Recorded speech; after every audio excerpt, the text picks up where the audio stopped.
Jai Radha Madhava Kunja Bihari Radha Madhava Kunja Bihari Jai Radha Madhava Kunja Bihari Madhava Kunja Bihari Jai Gopi Jana Vallabha Giridhari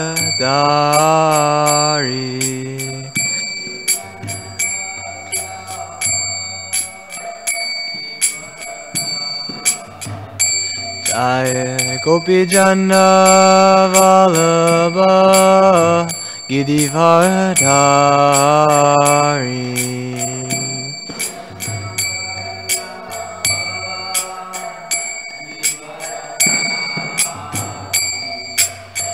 Yashoda Nandana Braja Jana Ranjana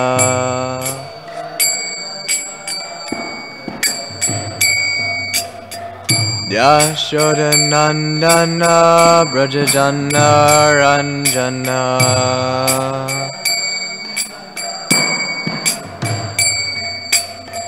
Yamuna Tira Vanachari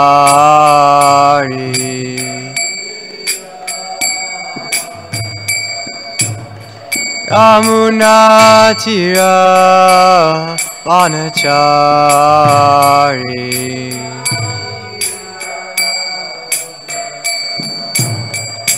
Jai Radha Madhava Kunja Bihari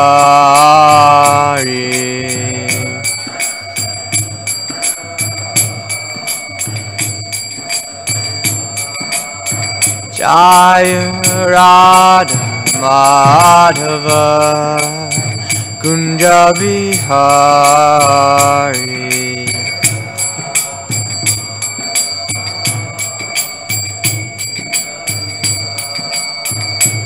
Jai Gopi Jana Vallabha Giridhari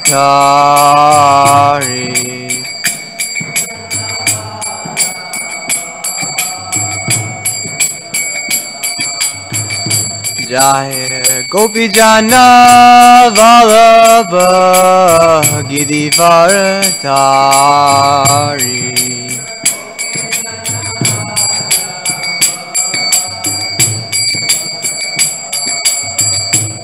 Yashoda Nandana Braja Jana Ranjana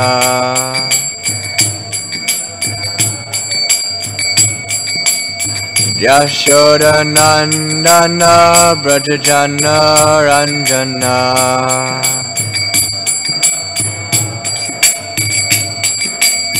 Yamuna Tira Vanachari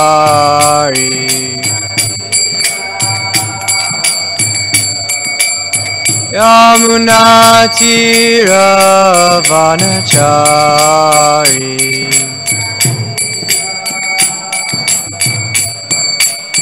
Jai Radha Madhava Kunja Bihari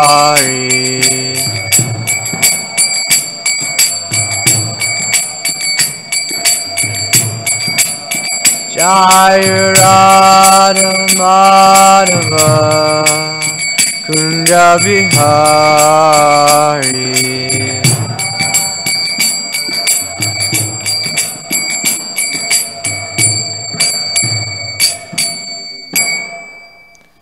Srila Prabhupada ki jai, Grantaraj Srimad Bhagavatam ki Thai, Gora Premanande Hari Hari Om.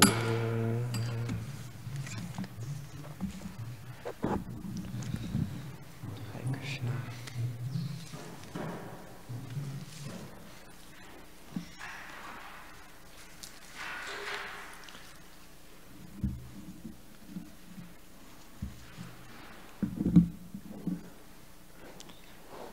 Reading from Srimad Bhagavatam, Canto 9, Chapter 20, Text 27 through 33. Om Namo Bhagavate Vasudevaya. Om Namo Bhagavate Vasudevaya. Om Namo Bhagavate Vasudevaya.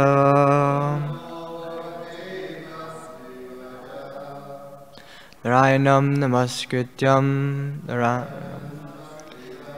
Chaivam Narottamam Devam Saraswatim Vyasam Tato Jayam Hadiraye Nastaprayeshu Abhadreshu Nityam Bhagavata Sevaya Bhagavati Uttama Shloke Bhaktir Bhavati Naishtaki. So we'll chant 27 and then I'll read after 28 to 33. Jayastrim Satchatam Yashvan Bodhva Vishmapayanripam Doshmantir Atyagan Mayam Devanam Gurum Ayayo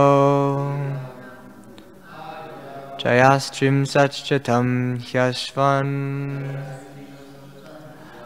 Padva Vishmapayanripan Doshmantir Atyagan Mayam Devanam Gurum Ayayo Jayastrim Satchatam Yashvan Padva Vishmapayanripan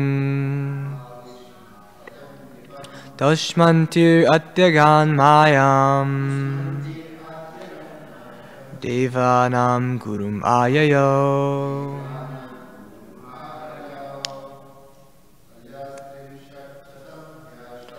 Jayastrim Satchatam Yashvan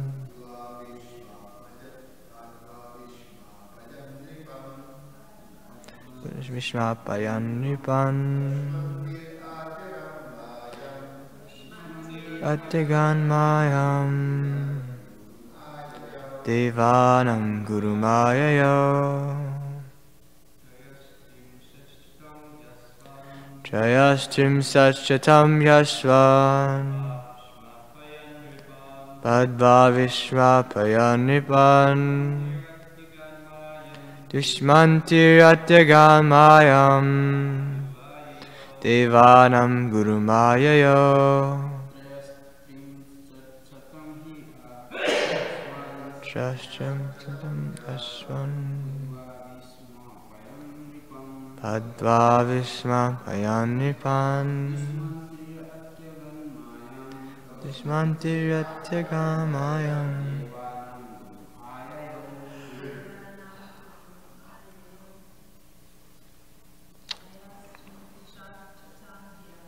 Jayastrim Satchatam Yashvan Padva Vishmapayanripan Tasmantir Atyagan Mayam Devanam Gurumayayo Treya 3 Trimshat 30 Satam 100 He indeed Asvan horses Badva arresting in the yajna Vismapayan astonishing Nipan all other kings Doshmantihi the son of Maharaj Dushmanta Atyagat surpassed Mayam, material opulences. Devanam, of the demigods. Gurum, the supreme spiritual master. Ayayo, achieved. Translation, purport by His Divine Grace, A.C. Bhaktivedanta Swami Srila Prabhupada. Bharata, the son of Maharaj Dushmanta, bound 3,300 horses for those sacrifices, and thus he astonished all other kings. He surpassed even the opulence of the demigods, for he achieved the supreme spiritual master, Hari. Purport: one who achieves the lotus feet of the Supreme Personality of Godhead certainly surpasses all material wealth, even that of the demigods in the heavenly planets. Yam ladva chaparam labham manyate nadikam tata.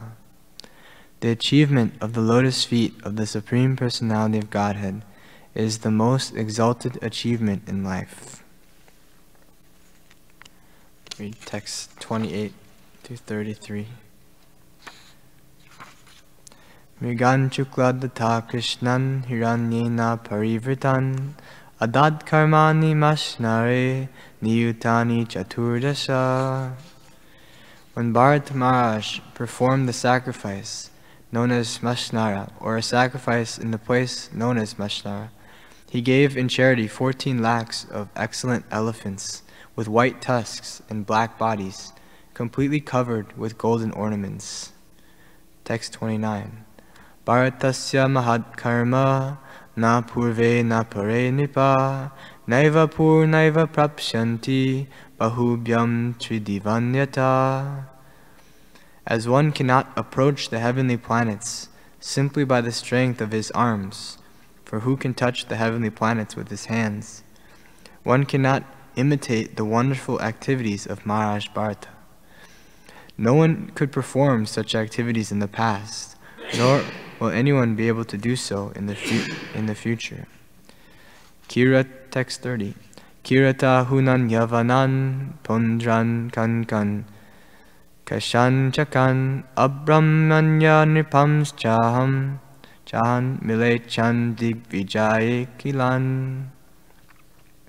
When Maharaj Bharata was on tour, he defeated or killed all the Kiratas, Hunas, Yavanas, Pondras, Kankas, Kashas, Sakas, and the kings who were opposed to the Vedic principles of Brahminical culture. Text 31.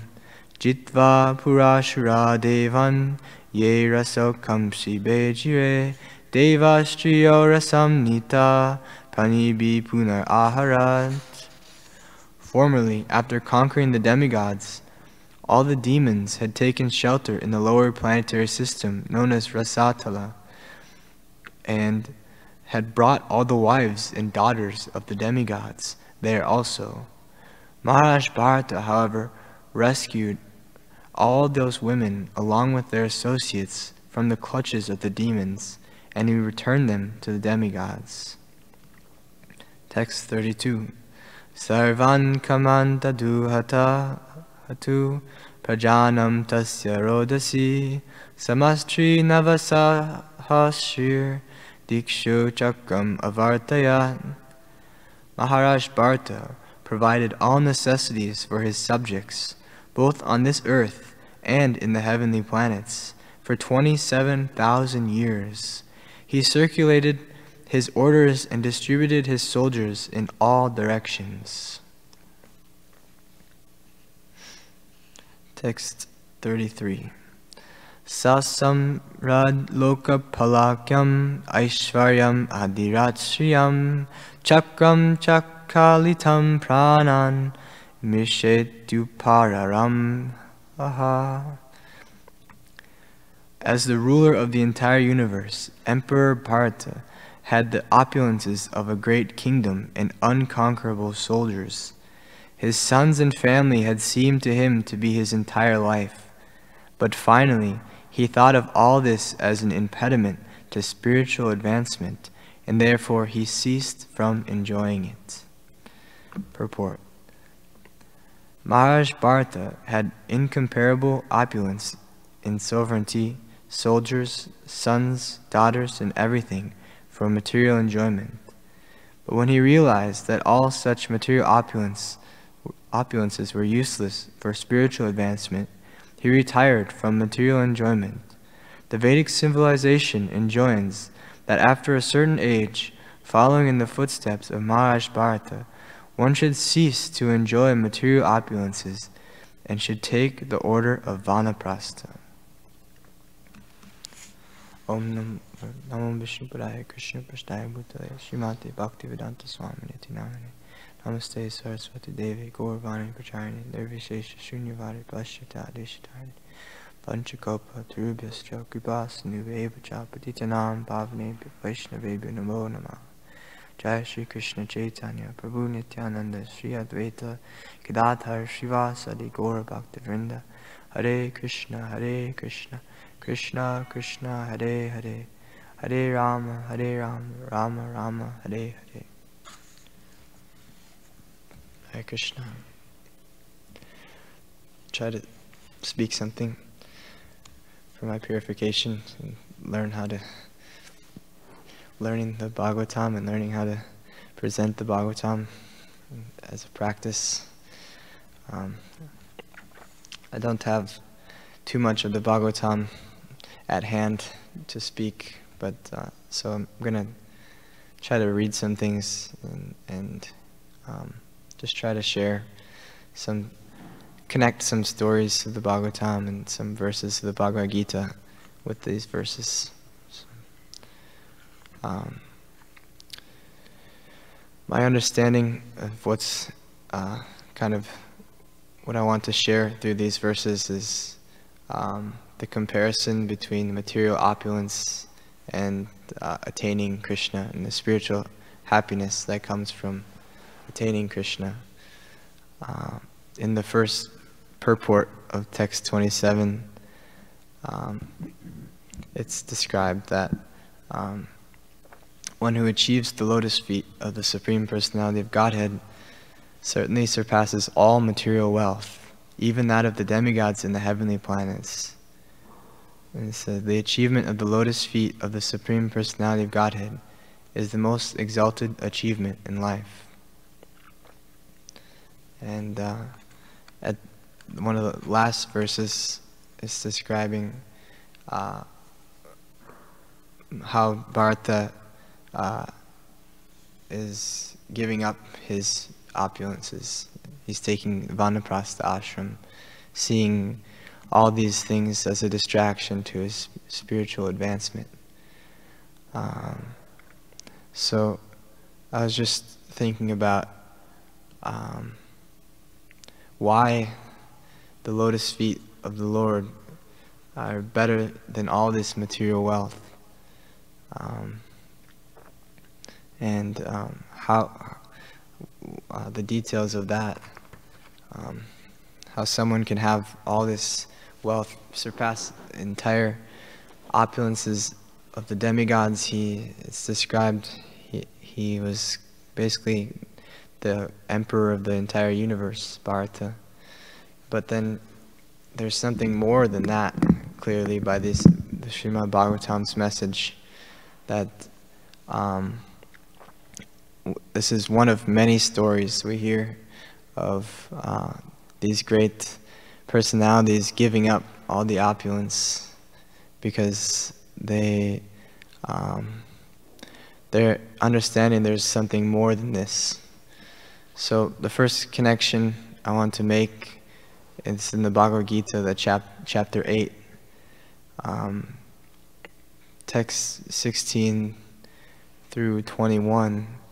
It describes, nicely sums it up, what the point I'm trying to make. I'll just read the translations. Text starting with 16.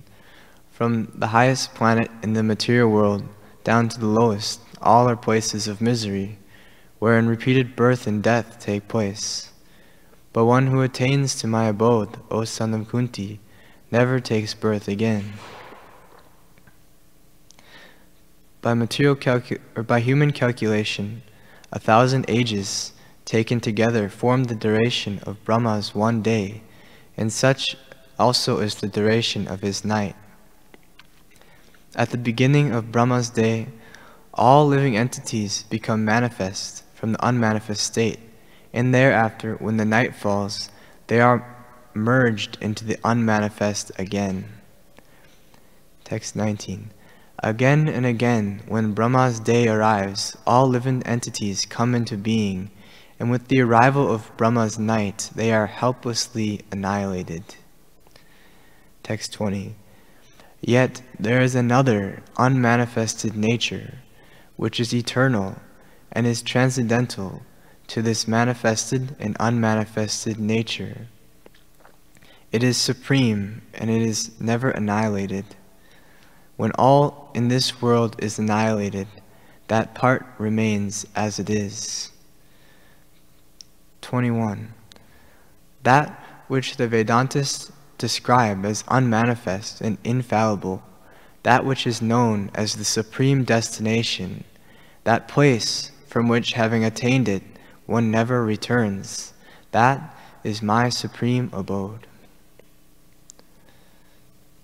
So, this is what Bharata knows.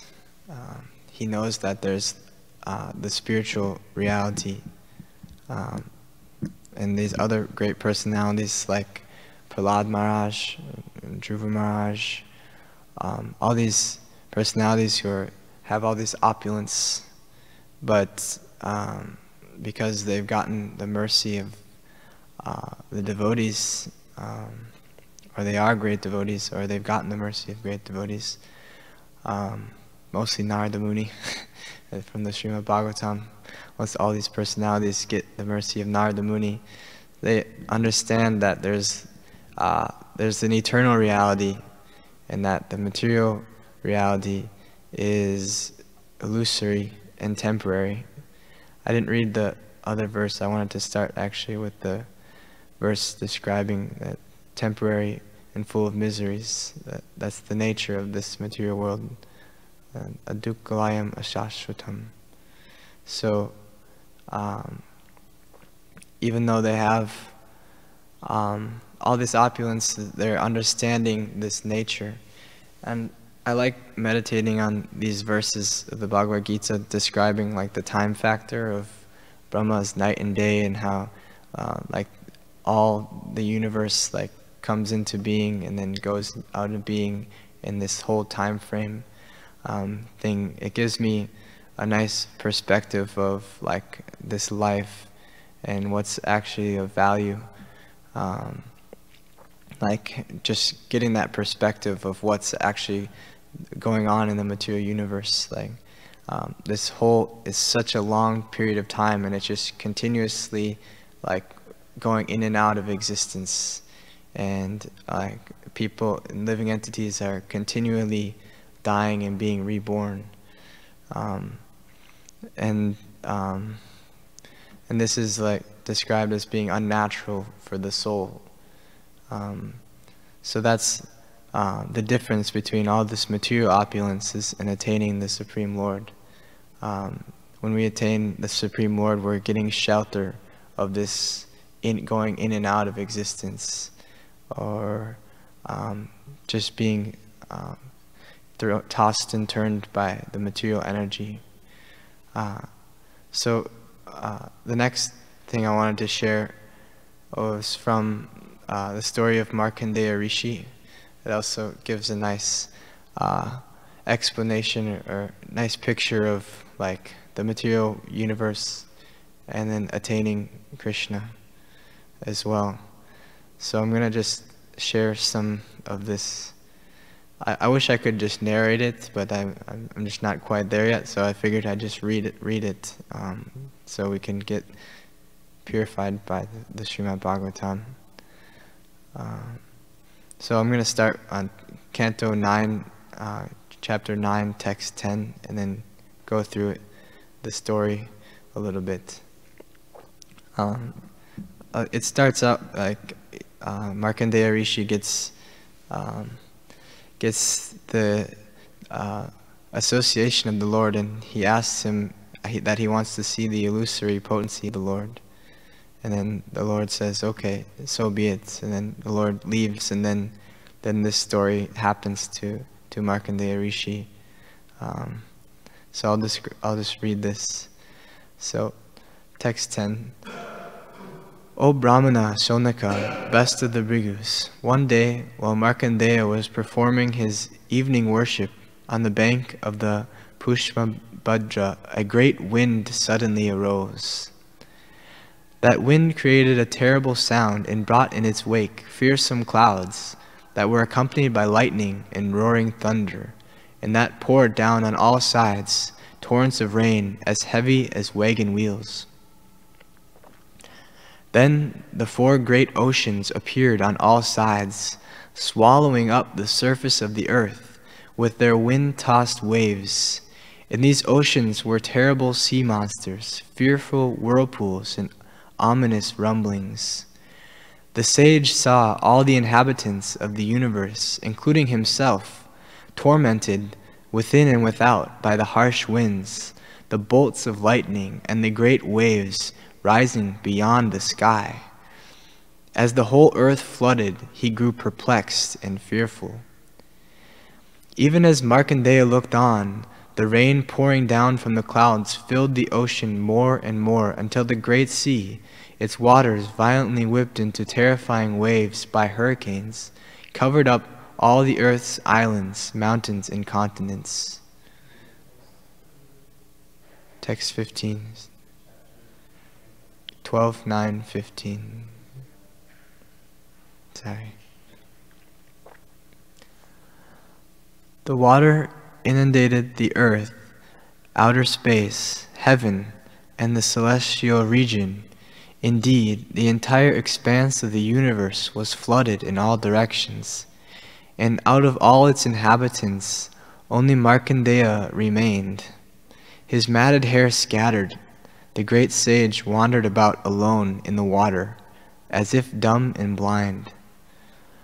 Tormented by hunger and thirst, attacked by monstrous makaras and timingala fish, and battered by the wind and waves, he moved aimlessly through the infinite darkness into which he had fallen. As he grew increasingly exhausted, he lost all sense of direction and could not tell the sky from the earth.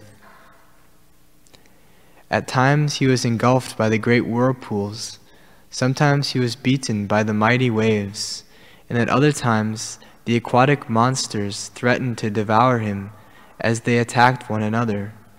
Sometimes he felt lamentation, bewilderment, misery, happiness, or fear, and at other times he experienced such terrible illness and pain that he felt himself dying. Countless millions of years passed as Markandeya wandered about in that deluge, his mind bewildered by the illusory energy of Lord Vishnu, the Supreme Personality of Godhead.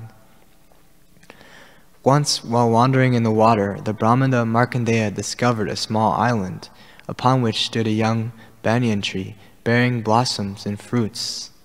Upon a branch of the northeast portion of that tree, he saw an infant boy lying within a leaf. The child's effulgence was swallowing up the darkness. The infant's dark blue complexion was the color of a flawless emerald. His lotus face shone with a wealth of beauty, and his throat bore marks like the lines on a conch shell. He had a broad chest, a finely shaped nose, beautiful eyebrows, and lovely ears that resembled pomegranate flowers, and that had inner folds like a conch shell spirals. The corners of his eyes were reddish like the whorl of a lotus, and the effulgence of his coral-like lips slightly reddened the nectarian, enchanting smile on his face. As he breathed, his splendid hair trembled, and his deep navel became distorted by the moving folds of skin on his abdomen, which resembled a banyan leaf. The exalted Brahmana watched with amazement as the infant took hold of one of his lotus feet with his graceful fingers, placed the toe within his mouth, and began to suck. As Markandeya beheld the child, all his weariness vanished. Indeed, so great was his pleasure that the lotus of his heart, along with his lotus eyes, fully blossomed, and the hairs on his body stood on end. Confused as to the identity of the wonderful infant, the sage approached him. Just then the child inhaled, drawing Markandeya within his body like a mosquito. There the sage found the entire universe, arrayed as it had been before its dissolution. Seeing this, Markandeya was most astonished and perplexed.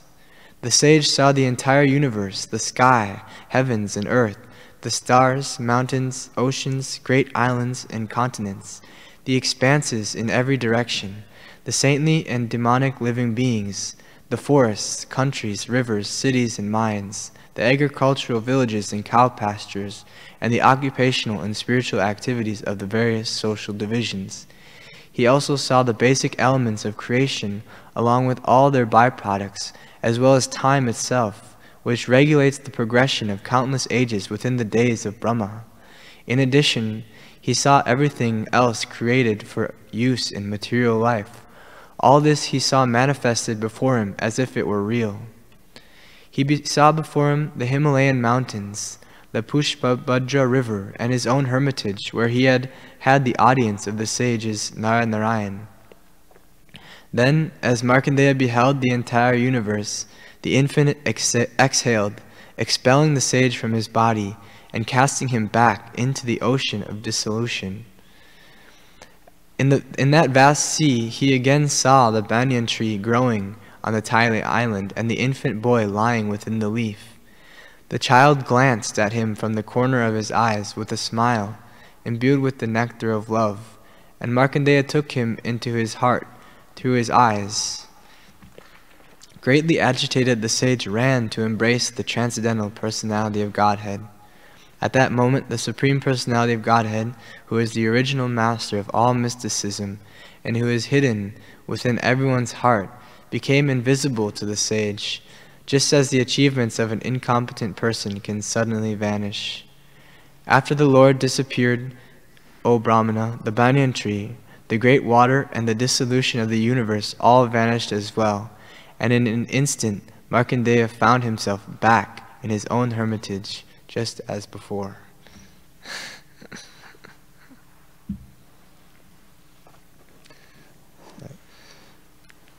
This type of story is nice. It gives like gives us someone who directly experienced the dissolution of the material universe, and it also it just reminds me of like the power of like Krishna and becoming conscious of Krishna and what it really means. Like he went into Krishna's body and then he saw everything of this material creation. Several other pastimes that remind me of this are like Mother Yashoda seeing into Krishna's mouth the whole universe, and just kind of helps me see in perspective of like what we're really doing by becoming Krishna conscious, like becoming God conscious, and its significance of like there's the verse that's in the Nectar of Devotion, Ata Shri Krishna Namadi Na Bhavid Graham Indriya Seva Mukha Hi Jivada Svayam Eva Spuratyada. Like we see Krishna's form, we hear about it, we know what he looks like, but it's transcendental, so like we can't really perceive who is Krishna until we become purified. Even though we know his form, he bends his legs like this, he plays the flute, we hear his eyes are like lotuses, but he's God. He's the supreme being. So, but we can't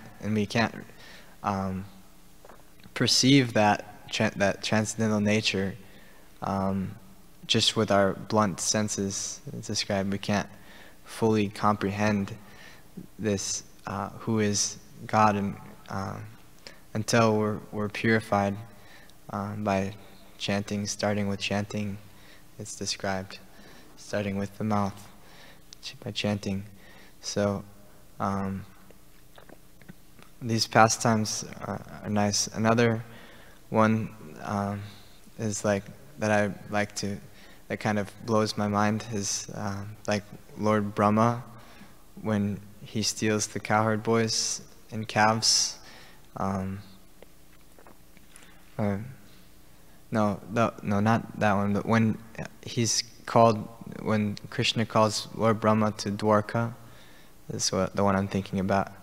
And then Lord Brahma's waiting to meet with Krishna, and then he asks, like, which Lord Brahma are you? And then he said, like, what do you mean? I'm the only Lord Brahma. And then Krishna arranges for all the like Brahmas of the material universes to like be there to show Lord Brahma his position, that he's actually even quite a small Lord Brahma. He only has was it 4 heads or 3 heads? 3 heads. For some reason I keep mixing that up.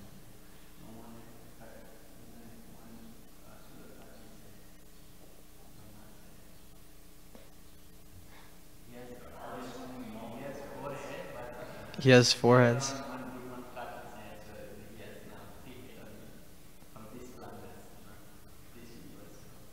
Okay, but yeah, so there's other Lord Brahmas there in meeting with Krishna, and they have hundreds of heads, thousands of heads, and all this, like, it's described. I think I heard it from my Guru Maharaj in his Dwarka Yatra lectures, that like Lord Brahma could see all of them, but they couldn't see each other, or something like that. It's like this like mystical like arrangement by Krishna, that like all the Brahmas were there, but they couldn't see each other. Like, but the one Brahma here could see all of them. There's something like that. I'm sorry if I'm mixing it up, but the point is that like, Krishna arranged this like mystic display of all the Brahmas of the universe for the Brahma of this universe to realize like Krishna's position, like the supremacy and the vastness of the one of Supreme Person. And like this is nice for me. It helps me like realize my insignificance, and also kind of brings like patience, hearing these pastimes of like the vastness of this material creation, and then Krishna's position within that, like beyond that, and how all these universes, like this universe that we're a part of, is just going through these like dissolutions and creations, and this one lifetime, human form of lifetime in Kali Yuga, just 100 years. If we're so attached to trying to enjoy material opulence, but it's just like such a small portion of reality. So this is like my meditation, and achieving Krishna and achieving the lotus feet of Krishna is like the ultimate shelter of this this constant like danger at every step, or constant attachment and disappointment of trying to enjoy in this one lifetime. If we attain lotus feet of Krishna, it's the most exalted achievement, because it's the eternal shelter.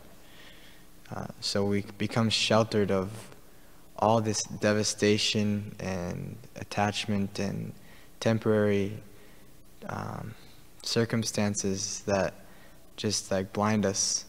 Like kind of reading the pastime of Markandeya Rishi, when he's like just in the ocean of devastation, just like being spit out and being like attacked and like being basically losing all sense of direction. It's like a nice meditation for just our existence in the material nature, just like being like spit out and thrown around, and no sense of direction, just basically like just like, yeah, asleep in the modes of nature, and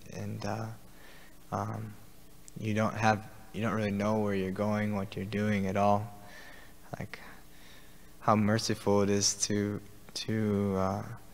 have received Krishna consciousness.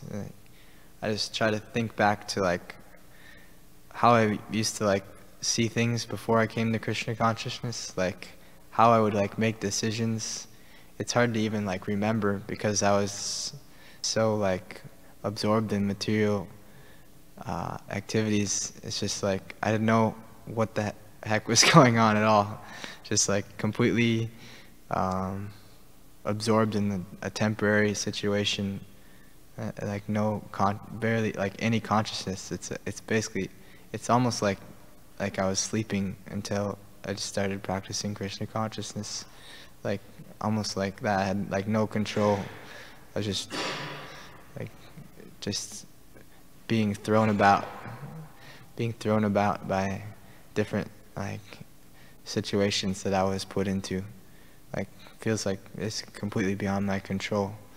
Whatever my parents were doing, or wherever they brought me, I was there, and then I was just like doing whatever.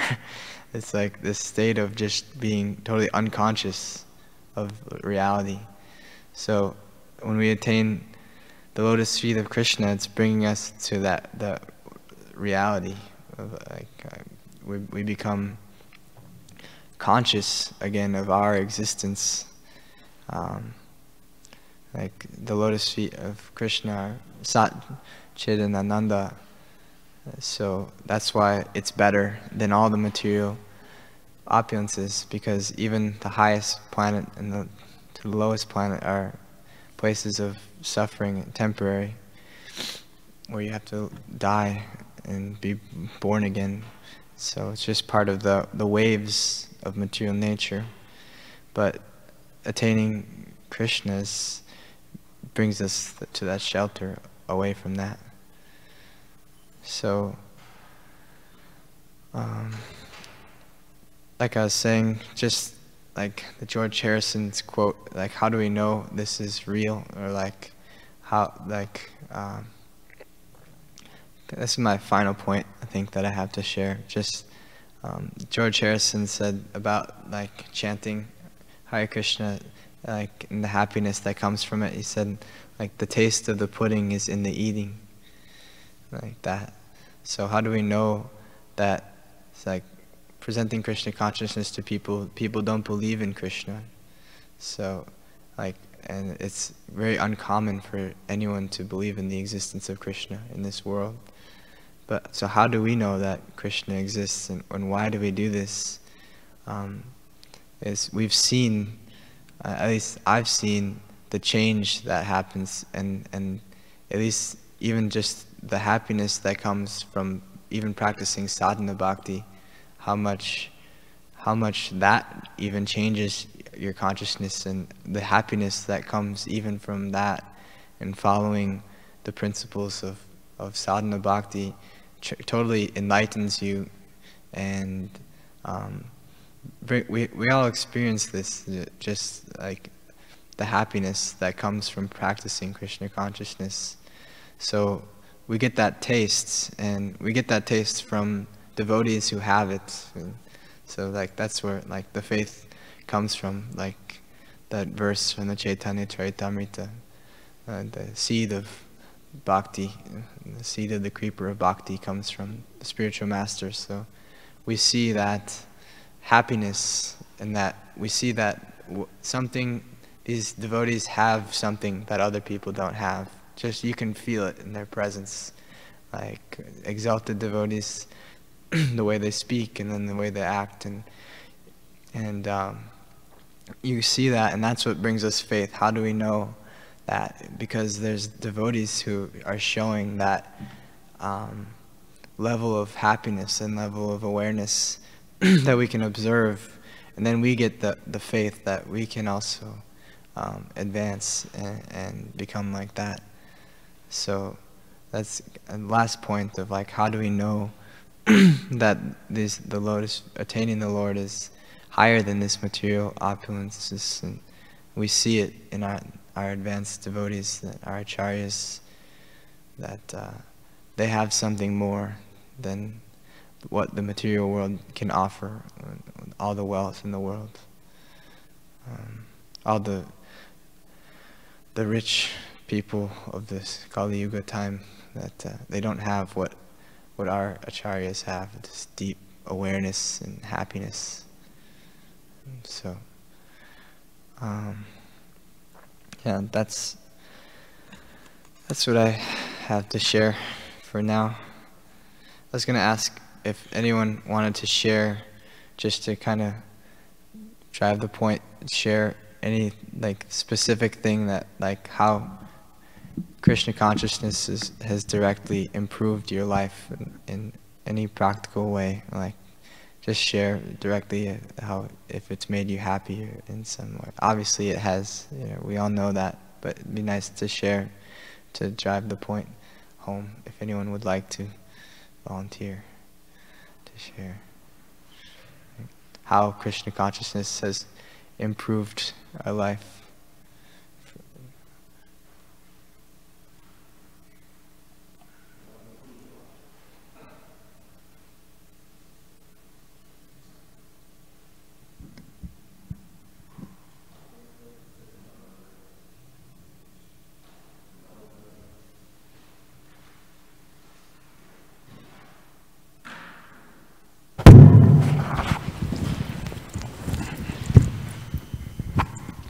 Thanks. I can imagine what I would have been if I won't come across with the devotees. The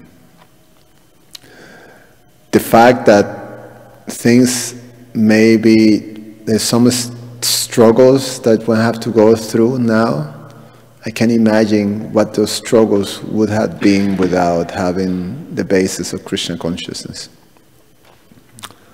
So, yeah, anyway, saving all the details, but it was pretty much going south during my youth. And at least now, slowly, turtle steps, but I'm going north. So, which is, you can only be grateful about it. But yes, it totally affected my life. Thank you. Yeah, if anyone else wants to share any questions and other comments too, you don't have to say that specifically. Hare Krishna, bro. Thank you for your class. I have many favorite pastimes, and I like the one you mentioned where Brahma was humbled. I'm the only Michael Jordan within the whole universe. Jordan, Giridhari Prabhu. And so I like that lesson because it humbles us not only to see, not that we should become discouraged, but I like that pastime because it makes us realize that Krishna can empower anyone. And there's greatness within everyone. I was recently meditating on a recent verse from the Bible. It's very beautiful. It says, "The foolishness of God is wiser than human wisdom, and the weakness of God is stronger than human strength." My dear brothers, just think when you were called forth, not many of you were noble, not many of you were influential, but God chose the foolish people of the world to shame the wise. He chose the weak people of the world to shame the strong. And so this verse, to one you quoted, it means we should see greatness within everyone, regardless of our position. There's a quote that says, "Surround yourself with the dreamers and the doers, the believers and the thinkers. But most of all, surround yourself with those who see the greatness within you, even when you don't see it yourself." And Martin Luther King, he also had a similar quote. He says, "Even if a man is called to be a street sweeper, he should go out and sweep streets like Michelangelo painted, like Beethoven composed music, like Shakespeare wrote poetry. Everybody can be great, because anybody can serve. You don't have to have a college degree to serve. You don't have to know about Einstein's theory of relativity to serve. You don't have to know about Plato and Aristotle to serve. You don't even have to make your subject and your verb agree to serve. You only need a heart full of grace and a soul generated by love. You can be that servant. Gita dita chaye napi bhati bhavena chetasa veda sastra pada anani tena ditani sarvashaha. This is the same point mentioned to the illiterate Brahmana by Lord Chaitanya, that, you know, the proud Brahmanas, they may be a master of information, but you're an authority on the Gita because you're a master of transformation. You have the humility. So if I had to ask a question, my question is that when we're in a superior position, the tendency is to become proud. But even when you're in an inferior position, that doesn't mean you're humble. You can become envious, which is, you know, the flip side of the coin. So how can we guard ourselves against both those mentalities? Hare Krishna, sorry.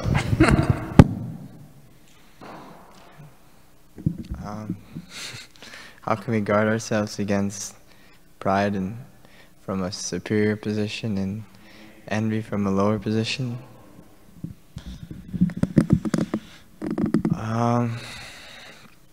I guess just those are the anarthas that need to be removed no matter what position we're in.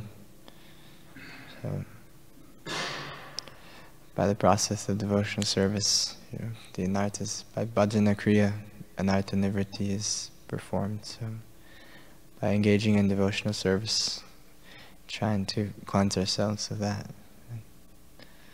It's like, that's the process, cleansing ourselves. No matter what position we're in, we have to be cleansed of anarthas. So, yeah.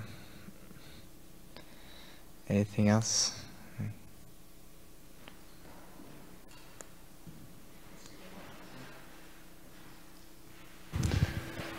Yeah, I was just thinking how we save ourselves from so much suffering when we come to Krishna consciousness.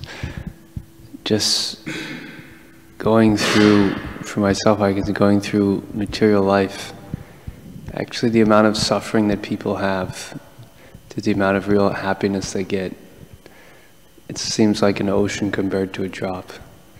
It's like the majority of their day and their week, it's all just it's working hard for no real fruit, right?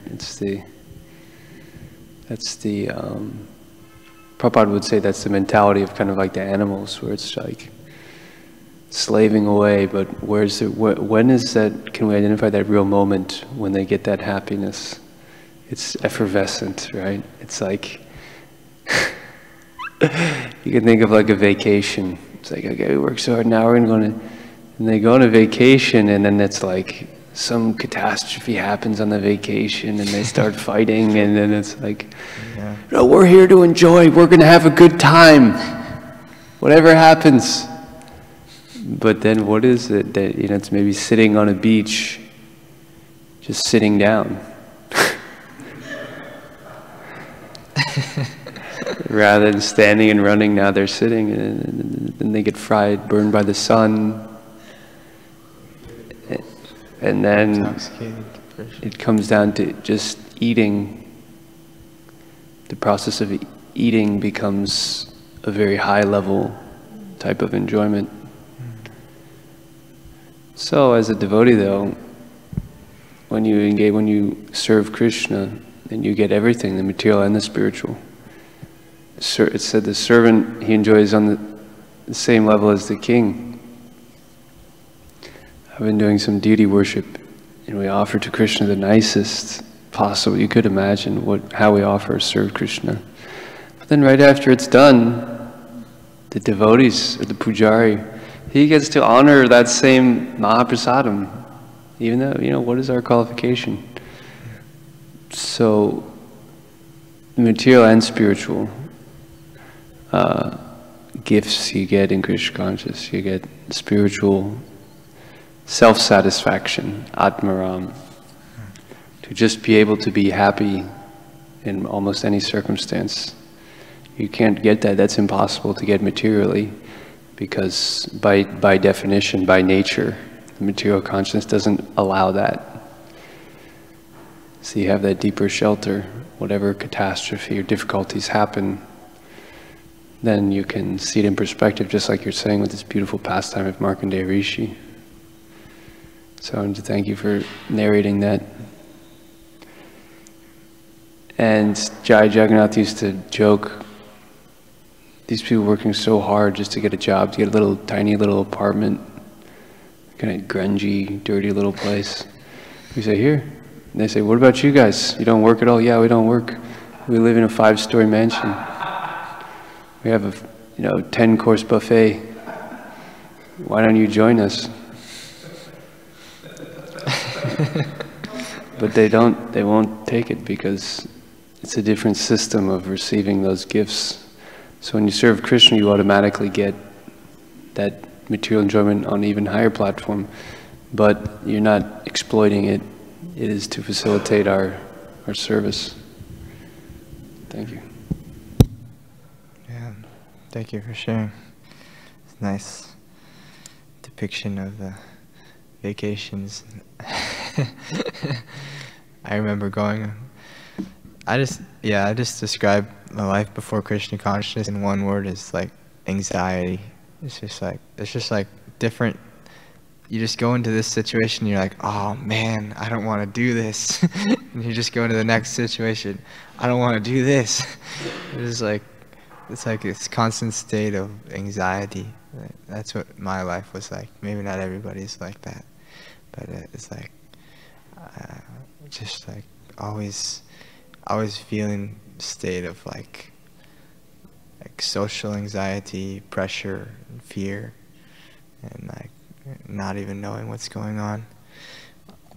And like with the vacations in my family, exactly epitome of what you said, just trying to like enjoy, and then they all start like fighting with each other, like anything. I guess there's happiness in the mode of goodness, but in Kali Yuga, there's like very little mode of goodness, so we don't see even that material happiness really at all anymore. Very, very little. It's a good situation to become Krishna conscious, because there's not even really material happiness to be found anywhere. So, alright, thank you for allowing me to do this service. Thank you for hearing. Gantaraj Srimad Bhagavatam ki jai, Srila Prabhupada ki jai, Thai Gora Premanandi Hari Bo. Hari.